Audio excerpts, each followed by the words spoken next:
মুহুর্মুহু গোলাবর্ষণ কিমের ফৌজের, আতঙ্কে দ্বীপ খালি করছে দক্ষিণ কোরিয়া। হ্যাঁ বন্ধুরা, যুদ্ধের ডঙ্কা বাজল কোরিয়ার উপদ্বীপে। আঞ্চলিক জলসীমানার কাছে মুহুর্মুহু গোলাবর্ষণ শুরু করে দিয়েছে উত্তর কোরিয়া। আর এই পরিস্থিতিতে দুটি দ্বীপ থেকে বাসিন্দাদের নিরাপদ স্থানে সরিয়ে নিয়ে যাওয়ার নির্দেশ দিয়েছে দক্ষিণ কোরিয়া। পিয়ংইয়ংকে জবাব দিতে প্রস্তুতি নিচ্ছে সিওল। বর্তমান সময়ে রয়টার্সের স্টেটমেন্ট অনুসারে শুক্রবার সমুদ্রের দুই দেশের সীমান্তে 200টি গোলা নিক্ষেপ করে উত্তর কোরিয়ার গোলন্দাজ বাহিনী।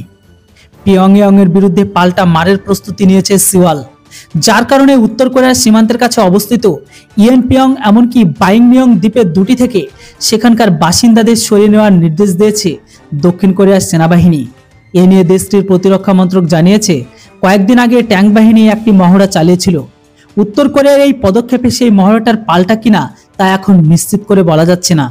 জানা গিয়েছে উত্তর কোরিয়ার এই গোলাবর্ষণ কোনো হতাহতের ঘটনা ঘটেনি। এই নিয়ে দক্ষিণ কোরিয়ার এক আধিকারিক জানিয়েছে, সীমান্তে উত্তেজনাপূর্বক পরিস্থিতি তৈরি করার জন্য এই ধরনের কাজ করছে উত্তর কোরিয়া। এর ফলে উদ্বেগ ক্রমশ বেড়ে যাচ্ছে। উল্লেখযোগ্য, আমেরিকা, জাপান, দক্ষিণ কোরিয়া জোটের সঙ্গে চীন ও উত্তর কোরিয়ার সংঘাত বহুদিনের। বিগত কয়েকদিনে তা আরও তীব্র হয়েছে। ফলে দুপক্ষের বিবাদে কার্যগত বারুদের স্তূপের উপর দাঁড়িয়ে আছে কোরিয়ার উপদ্বীপ। এরই মাঝে আগুনে ঘি ঢালার মতো কাজ করেছে গত জুলাই মাসে দক্ষিণ কোরিয়ার বন্দরে মার্কিন নৌসেনা সাবমেরিন প্রবেশ, এমনকি ওয়াশিংটন ও সিওলের যৌথ সামরিক মহড়া। অস্তিত্ব সংকটের আশঙ্কায় আগে বহুবার মিসাইল উৎক্ষেপণ করেছিল পিয়ংইয়ং।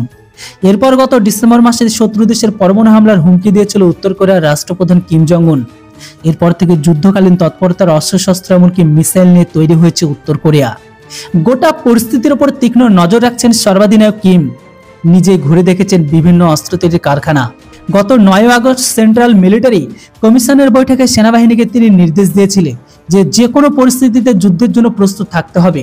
কৌশলগত দিক থেকেও অত্যাধুনিক অস্ত্রশস্ত্র নিয়ে যুদ্ধের ময়দানে সম্পূর্ণরূপে প্রস্তুত থাকা এখন উত্তর কোরিয়ার লক্ষ্য।